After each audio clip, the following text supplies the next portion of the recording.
Mainit na ang usapin matapos magbigay ng matapang na pahayag ang Iglesia ni Cristo or ANC laban kay Representative Rodante Marcoleta kaugnay sa muli katiwalian sa loob ng pamahalaan. Kasama rin sa kontrobersiya sina Pangulong Kuting Jr. at House Speaker Martin Tambaluslos na di mo na pinagbabayad ng publiko dahil sa mga irregulalidad na kinakasangkutan nila. Kasabay ng reaksyon ng INC, naging usap-usapan din ang pagkakasangkot ni Senadora Amy Marcos na umanay na balot ng kahiyan sa kabila ng kanilang panmana sa politika.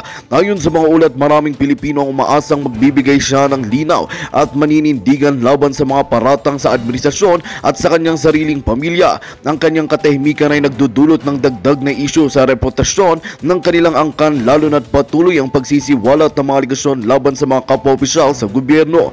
Dahil sa mga lumulutang na kontrobersya, nananawagan ng iba't ibang grupo na magsagawa ng masusing imbestigasyon upang maibunyag ang buong katotohanan sa likod ng mga aligasyon. Malaking hiling ng publiko ang pamananagutan ng mga opisyal, lalo na ang mga nasa mataas na posisyon, upang muling manumbalik ang tiwala ng mamamayan sa kanilang pamahalaan. Patuloy ang pag-aabang ng sambayanan sa mga susunod na hakbang ng INC ni Marcoleta at ng administrasyon sa gitna ng mainit na usaping ito.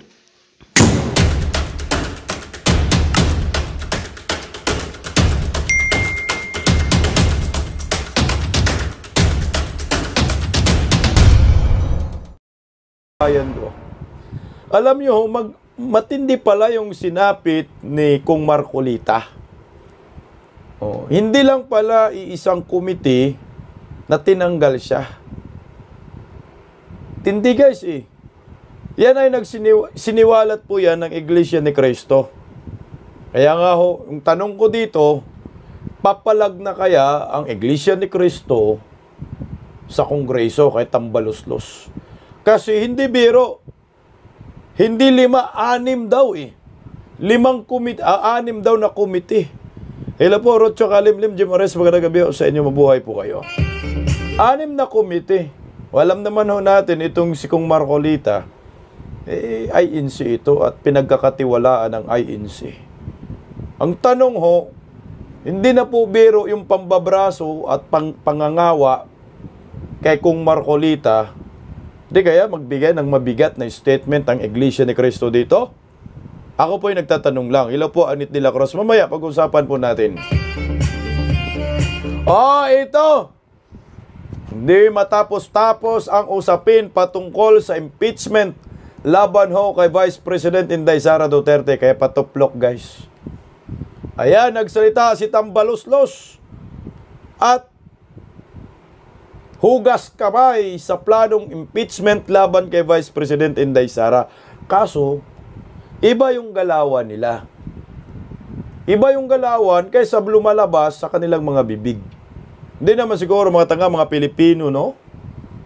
Na sasabihin wala kaming planong i-impeach. Pero yung ginawa ho nila sa kanilang mga komite, kung ano-ano na lang, doon ako papunta. Hello, Ma'am Lovelyn Sibukawa. Magandang gabi ho sa inyo. Ay, Miss Salazar. Mabuhay po tayong lahat. Madyulat, chika. Ni Scorpion 73. Ito pa. Ako'y talaga nalilibugan na.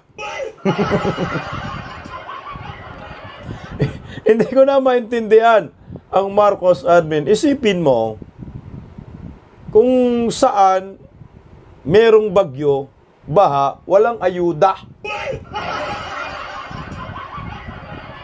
Ngayon, ang init-init ng panahon, wala man lang ambon, ilaw po na Filisnel. Sa awa ng Panginoon, nagpamudmud ng ayuda. Anong utak yan? Utak ng mga ngagba. Hindi ordinaryong pag-iisip, no? Hindi ordinaryong pag-iisip. Walang bagyo, walang ulan-ulan, walang ambon, may ayuda. Ngayon, pag may baha, may bagyo, walang ayuda. Gagi, At ito, napaungol si Tambaluslos sa kaharian ng Rimulya at Rebilla sa Cavite. Sabi ni Ma'am Shalos, nakakalito na talaga bisdak ang utak ng mga gagba. Nakakalito, no? Libog ka rin, no? Oh. Hello, Ma'am GGR. Magandang gabi po, Ma'am GGR. Mabuhay po tayo. Umungol! Promise, legit po to. Umungol ho to. Umungol. Umungol ho. Umungol. Umungol talaga. Umungol sa entablado. Mamaya, ipli ko talaga sa inyo, umungol. Hindi ka uungol. 1 billion. 1 billion ho yung itinapon ngayon.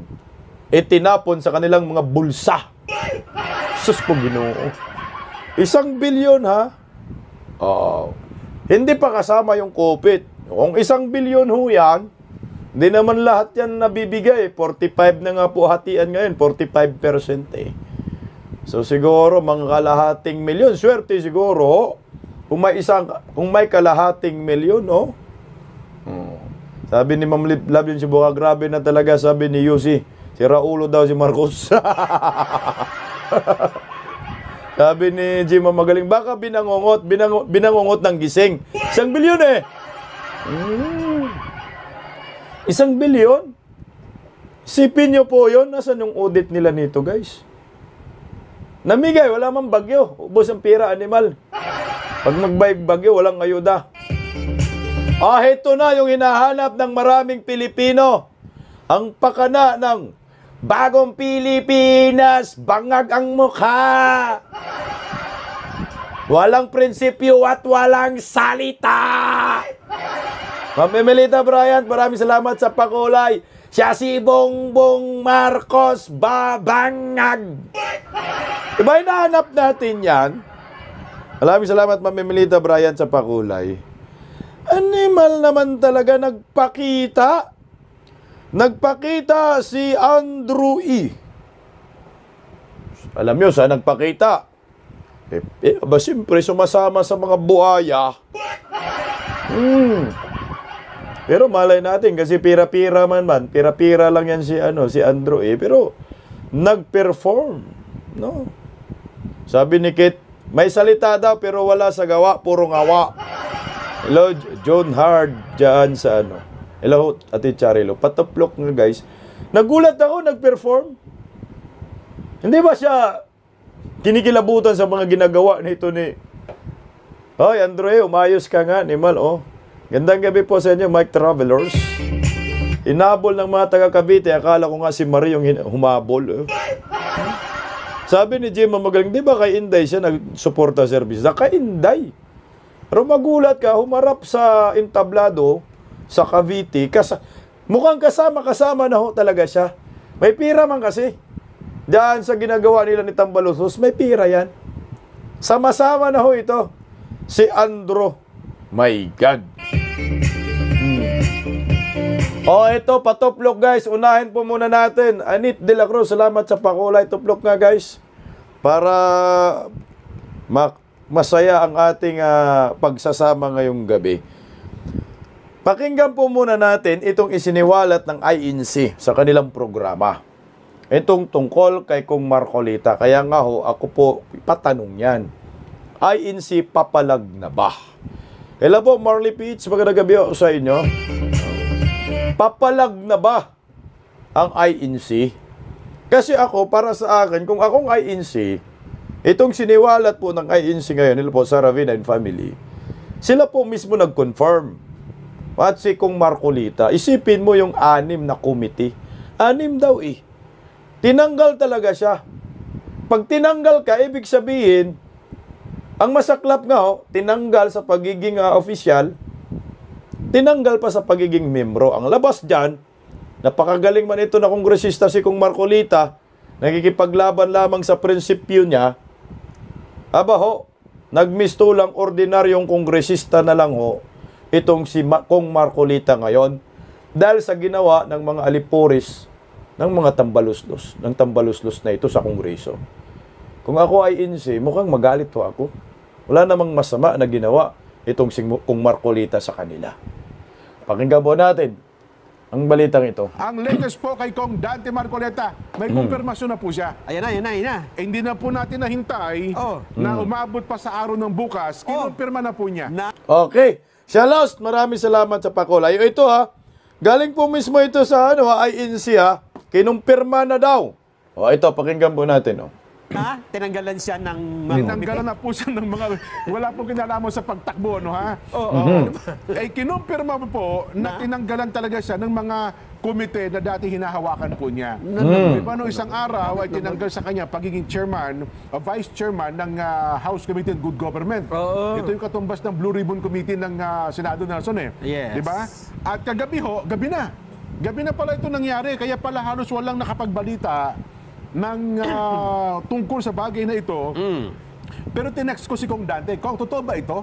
Na ganito, ganyan. Ang sagot niya sa akin totoo yan, Jen. Yes. Ano ha?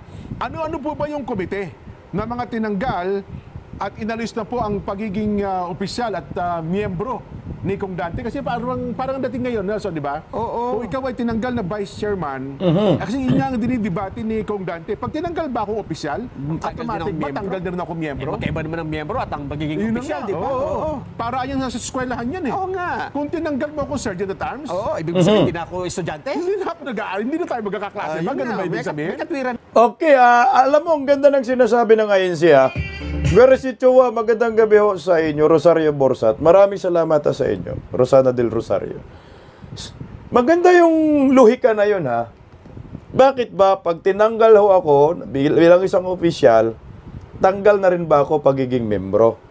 Parang sa lang, sa eskwelahan, pag tanggal na ba ako sa pagiging officer sa classroom, ibig sabihin, kick out na rin ako sa pagiging estudyante. Simpleng logic yun, pero tinamaan ho sila ha. No. Sabi ni member pa din. Dapat member ka pa rin kasi kaya nga ho ka na-elect dahil membro ka. Ang problema nga ho, anong proseso? Pwede man yan ma-question. Anong proseso, anong ground ni Kung Marcolita kung bakit po siya sinipa lahat sa 6 na committee na yan? Hello po, Senior Tarbillers, magandang gabi sa inyo. Bigyan natin, Tira naman si Kong Dante. Yun nga ang Ano sinasabi. sabi? Oo. Well, Tanggal siya, pati membership. Grabe, pati, ano? pati membership niya po ay tinanggal. Ano po ba ito? Ano pa? Ito daw po ay nangyari sa plenary session mismo gabi ng Wednesday. So kagabi po ito, September 25, bago po magdeklara ng recess ang Kamara de Representante. Si Deputy Majority Leader at Iloilo City Lone District Representative Jam Boronda ay tumindig sa plenaryo nason at sinabing minonominate niya si Manila Teachers Party List Representative Virginia Lacson sa Commission on Appointments kapalit ni Kong Dante Marcoleta. Tinatanggal na po siya ngayon na miyembro ng Commission on Appointments sa House panel. Ano ha? Una po yon, tinanggal na siya bilang miyembro ng Commission on Appointments. Tinanggal na rin po siya bilang bahagi ng Committee on Energy, Committee on Justice, Committee on Public Accounts, and Committee on Constitutional Amendments. So 5 committee po ang tinanggal kay Kong Dante, pang-6 yung sa House Committee on Good Government. Sabi po ni... So, ibig sabihin, 6 talaga. So, 6. Yung una kasing tinanggal sa committee ng Good Government, tapos sinunod yung 5. So, 6 lahat na committee, tinanggal si Kung Marcolita. Puta no, martial ang datingan, no? Congresswoman Boronda na nag-enter po ng kanyang kanyang nominasyon, ano ha? Saan to? Boronda said that Lacson would be entering this committee kasi si Congresswoman Lacson pala ng Manila Teachers Party List ay vice naman pala ni Kong Dante, kaya sapagkat tinanggal siya as miyembro ng CA ay siya na rin daw po ang ipinalit. Well, doon sa part naman ni Congresswoman Boronda, hindi naman niya kasalanan yon sapagkat tinanggal na nga ang so siya naman ang nag-nominate ng pwedeng ipalit kay Kong Dante. So inuulit po natin ha, 6 na committee na po ang natanggal, inalis si Kong Dante. Yung Committee on Good Government, isa, Committee on itong Commission on Appointments, CA, ganun din po ang Committee on Energy, Committee on Justice, Public Accounts, at saka Constitutional Amendments. So, si Kong Dante po mula ngayon ay isa na lamang pong pangkaraniwang mambabatas. Tingnan mo, Nako. baka may walang damit si Kong. Baka tinanggalan pati damit. Bakit naman lahat na lang tinanggal? Wala tayong magagawa. Ganun talaga. Ganun ba no? talaga sa... Mukhang depende sa ihip ng hangin po yan. Ano ha? Ako naman naniniwala, na-expect na rin naman ni Kong Dante na mangyayari yan. Oy! Oy! Tingnan mo ha. Ine-expect ni Kong Dante nang mangyayari yan. So, ibig sabihin guys, galing sa kanila ha, alam ni Kong Dante at alam nila kung ano ang gagawin ng mga kongresista kay Marcolita. So, ito labanan na to ng prinsipyo guys ha. Labanan na to ng prinsipyo. Alam yung consequences kasi nga oo nga naman. Pag kumukontra ka sa kanila, tanggal ka. Pag kumakampi ka sa mga Duterte, talagang may paglalagyan ka. Kung hindi ka sasabay sa agos sa kanilang ginagawa ho ngayon, parang gagawin ka ng kasalanan. Ang nakakatakot dyan, kung tanggalin si Kong Marcolita sa pagiging kongresista, yung party list, posible mangyari. Ito mga teorya natin. Kasi nangyari yan kay Tivis. At ngayon, nangyari din recently. 'Di ba? Akbayan. Biglang nakapwesto. Akbayan, 'di ba? Nakapwesto. Ang punto ko dyan, tingnan mo ha. Bakit tinanggal nila? Ano ba yung ground ng isang opisyal ng komite para ikaw ay pwedeng tanggalin anytime? Meron bang kaukulang proseso? Nagpaalam ba sila kay Kong Marcolita? Ay, maraming salamat, Shalos sa pakulay at pandisal. In-explain ba, pinapaliwanag ba kay Marcolita o tinanggal ka namin sa committee na ito? Alam niyo, hindi tayo magdududa. Hello po, this not siya Sanpay, gandang gabi. Si Miso Sierra. Hindi tayo magdududa sa galawan ng mga tambaluslos sa Kongreso kung, tingnan nyo ha, kung sa isang committee lang siya tinanggal. Di ba ho? Isang committee lang tinanggal sana. Sabihin, Marcolita, ayaw na namin sa'yo sa committee na to. Tanggal ka. Halata masyado itong Kongreso under tambaluslos na pinag-iinitan na nila talaga si Kong Marcolita. Isipin mo, sabay-sabay tinanggal siya dyan. 6 na committee. Ano yung ground? Yun yung pinakamalaking tanong dyan. Ay, Rosario Borsat, salamat sa pakulay. Di na dapat abutin. Singag ba ng Pasko? Oh. Sana gumalaw na ang taong bayan kung sakali. Kaya ako, patanong tayo, kung ikaw ay insi ka, ano kaya ang sentimento nyo dito? Na yung inyong kapatiran, wala naman talagang masamang ginawa. Yun ay naninindigan lang sa kanyang prinsipyo. Ang ipinaglalaban nga ho niya dyan is tradition eh. Di naman niya diniritsahan, di naman niya sinabing diritsahan, kakampi ako kay Inday Sara. Hindi. Nandun pa rin yung professionalism ni Kong Marcolita. Pinandigan niya yung tradisyon sa Kongreso. Huwag nating yurakan. Irespeto natin kasi hindi tayo matatawag na honorable kung hindi mo irerespeto yung tradisyon sa Kongreso. O ang tawag sa kanila, hororable. Sabi ni Aubrey, ang ground daw kay Kong Dante ay mabuting tao, hindi siya kawatan, kaya tanggal siya. Sa bagay, no? Pag ito sa Marcos admin, kag gumawa ka ng kabutihan, may kaso ka, tanggal ka. Kung gawa ka ng kasamaan, promote ka pa. Tingnan mo si Ture.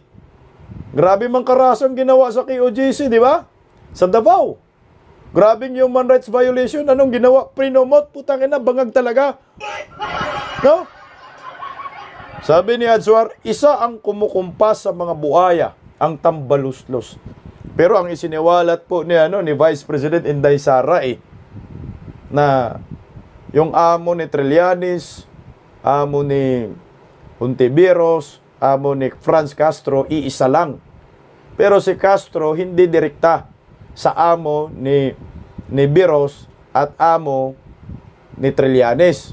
Ibig sabihin, may mas mababa pa sa amo ni Veros at Trillanes. Si Tambaluslos.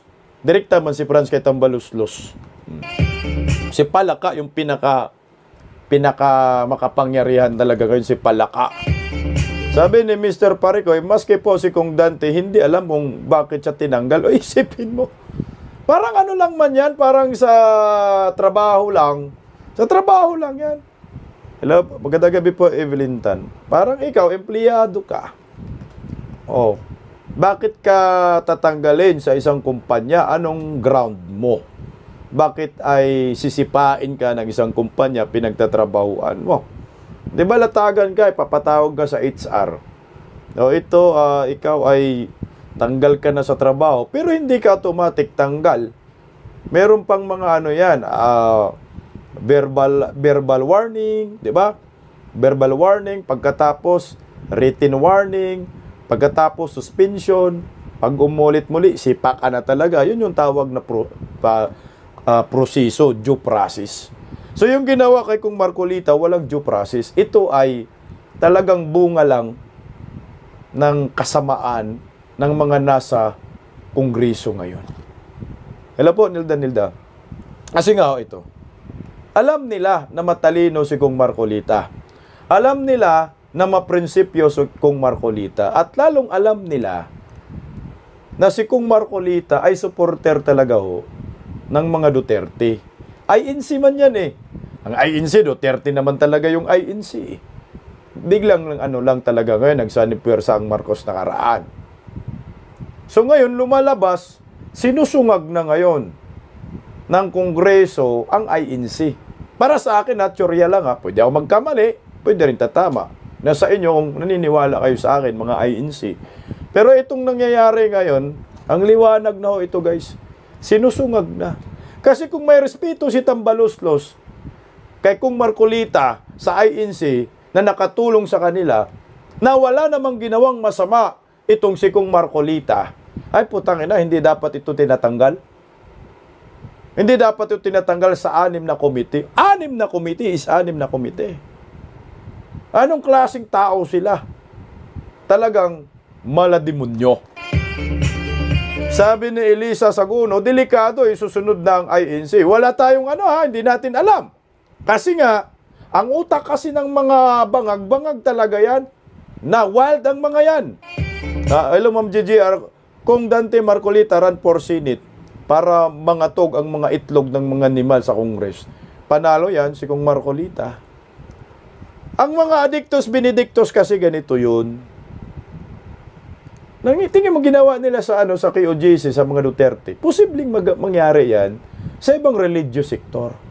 Lalo na INC ngayon. Medyo mainit ang usapin dito eh. Gagawa sila ng paraan. Pero ako, ewan ko kung kaya nilang INC. Yung kasama natin na dun sa rally sa KOJC, may mga INC pala pumupunta dun guys eh. Sa mga taga KOJC, baka hindi ninyo alam, yung rally po natin doon sa hindi naman siguro inutos ng INC, hindi. Magandang balita ang hatid namin sa inyo ngayong araw. Sa pagtatapos ng aming balitaan, nagbigay kami ng mga mahalagang impormasyon. Maraming salamat sa pagtutok at pagsuporta sa aming programa. Huwag kalimutang manatili sa mga susunod na araw para sa mga bagong balita at mga kwento na dapat nating abangan. Mula sa Boses ng Masa, magandang araw Pilipinas!